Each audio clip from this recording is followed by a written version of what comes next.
यीशु हेबे तुम साथी दूर हेब भय भ्रांति से तो जगतर ज्योति अंधकार हेब इति प्रात ज्योति जीवन जला प्रात ज्योति।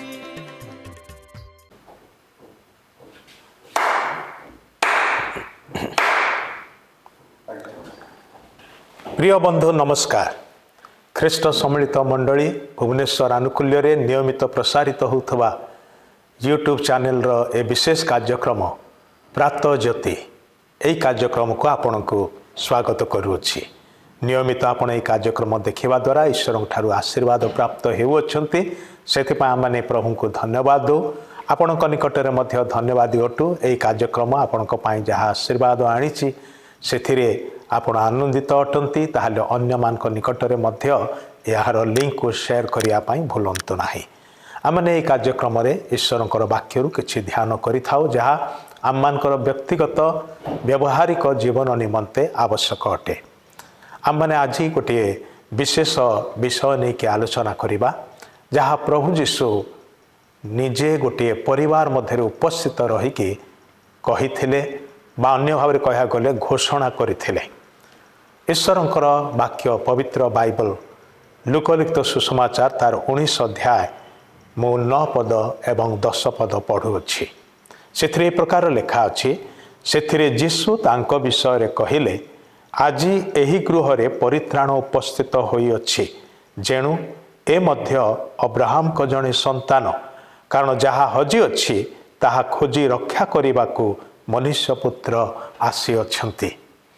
घटनाटी प्रकार थरे प्रभु से जिरिहो नगर मध्य दे यात्रा करुथिले जेतेबेले लोक माने चारिआडे ताहांकु घेरी रही थांती तांको संगे यात्रा करुथांती प्रबल भिड़ थिला। से समय से नगर रे बास करुथबा जणे कहयाकु गले कर आदायकारी बा इनकम टैक्स ऑफिसर बोली कहजिबो जे कि बहुत बड़ सरकारी ऑफिसर थिले आउ तांको अधीन रे आहुरी अनेक कर्मचारी माने अछंती। से यीशुଙ୍କ विषय शुणी थिले किंतु तांको देखिबा पई तांको मन रे उत्कंठा जात हला से केमिति देखिबे आ जेतले शुणिले जे प्रभु यीशु सही बाट देकी जाउछंती सेति से गले ताहांकु देखिबा पई मात्र लोक भिड़ एते घेरी थिला यीशुଙ୍କର चारिआडे जे से आउ बाट पाइले नाही कारण से जने बांगरा लोक थिले। लोक भिड़ भितरे बांगरा लोक माने जदि भिड़ को एड़े की मझी को जीवा पाई चाहती केते कष्ट हुए से प्रकार ही हितेला। आउ ए व्यक्ति जीवन रे जहांकर नाम होची जक्ष्य। जक्ष्य मन रे बड़ इच्छा अच्छी यीशु को देखिबा पाई मात्र से देखिबा को पारु नाहंती कारण व्यवहारिक समस्या गुड़िक तांको पाई प्रतिबंधक साजिची। सेथिपाई तांको मन रे गोटे चिंता आसिला जे यीशु तो एई बाट देकी आगो को जिबे मु दौड़ी की पड़ेबी एवं आगरे गोटे गच्छ चढ़ेबी गच्छर से शाखारे बसिकी मु देखिबी ऊपर देखिबी ताहा मो पाई सुविधा हबो। से ही कले दौड़ी की गले आउ नगर बाहर थिबा गोटे डिम्बुरी गच्छ को पाइले से गच्छ उपरे से चढ़िले एवं से गच्छर डाल से बसिछंती अपेक्षा करछंती केतेबेले यीशु एवं लोक माने सेई बाट देई जिवे। आउ जेतेबेले भीड़ से गच्छर पाख को आसिला से बहुत आग्रहर सहित अनेक रहिले जे ए भीड़ भितरे प्रकृत रे यीशु किए से केमिति जानिबे जे एटा होछंती यीशु बोलिकी।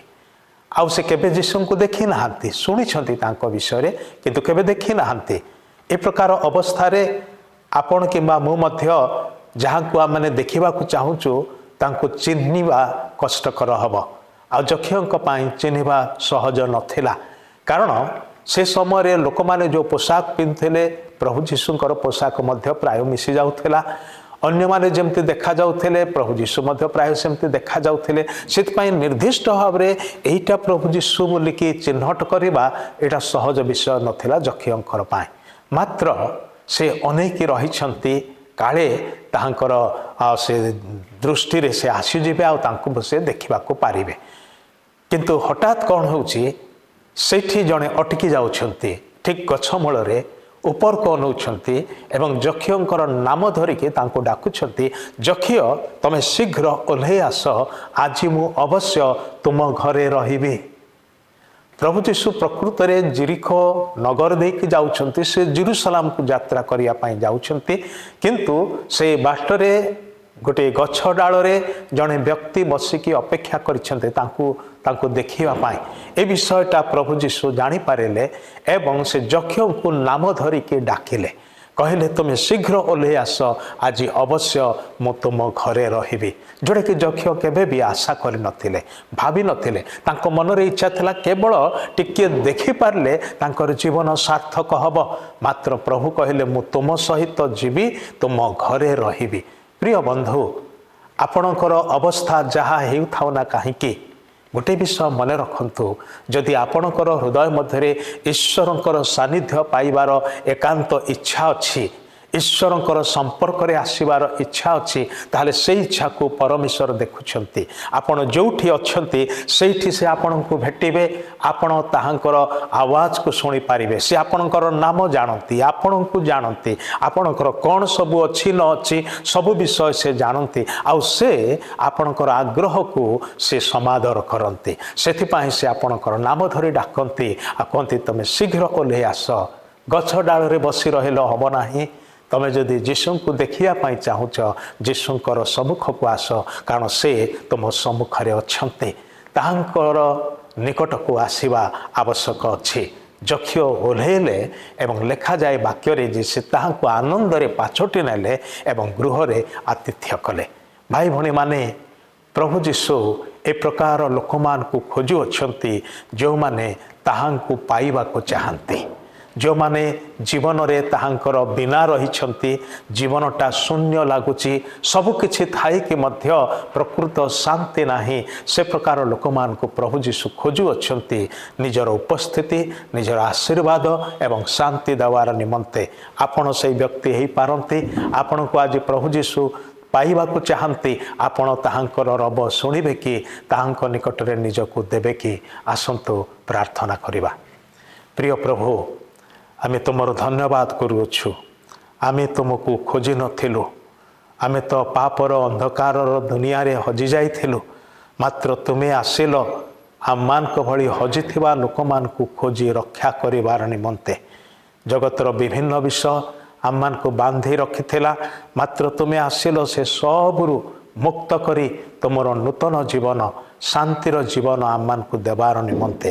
ତୁମେ ସେଦିନ ଯକ୍ଷଙ୍କର ଗୃହରେ ପ୍ରବେଶ କରିକି ଏ କଥା ଘୋଷଣା କରି କହିଲ, ଏହି ଗୃହରେ ଆଜି ପରିତ୍ରାଣ ଉପସ୍ଥିତ ହେଲା। ଆଜି ଆମ ଜୀବନରେ ପରିତ୍ରାଣ ଉପସ୍ଥିତ ହୁଏ ଯେତେବେଳେ ତୁମର ଉପସ୍ଥିତି ଆମ ଜୀବନରେ ଆସେ, ଆମ ପରିବାର ମଧ୍ୟରେ ଆସେ। ପ୍ରାର୍ଥନା କରୁଅଛୁ ଦର୍ଶକ ଭାଇ ଭଉଣୀମାନଙ୍କୁ ପ୍ରତ୍ୟେକଙ୍କୁ ତୁମେ ଆଶୀର୍ବାଦ କର, ସେମାନଙ୍କର ଜୀବନ ଯେପରି ଧନ୍ୟ ହୁଏ ତୁମର ପରଶ ପାଇ, ତୁମର ସମ୍ପର୍କରେ ଆସିବା ଦ୍ୱାରା, ତୁମର ପରିଚୟ ପାଇବା ଦ୍ୱାରା ସାହାଯ୍ୟ କର। ଏହି ପ୍ରାର୍ଥନା ନିବେଦନ ପରିତ୍ରାଣକର୍ତ୍ତା ପ୍ରଭୁ ଯୀଶୁ ଖ୍ରୀଷ୍ଟଙ୍କ ନାମରେ ଉତ୍ସର୍ଗ କରୁଅଛୁ। ଆମେନ୍।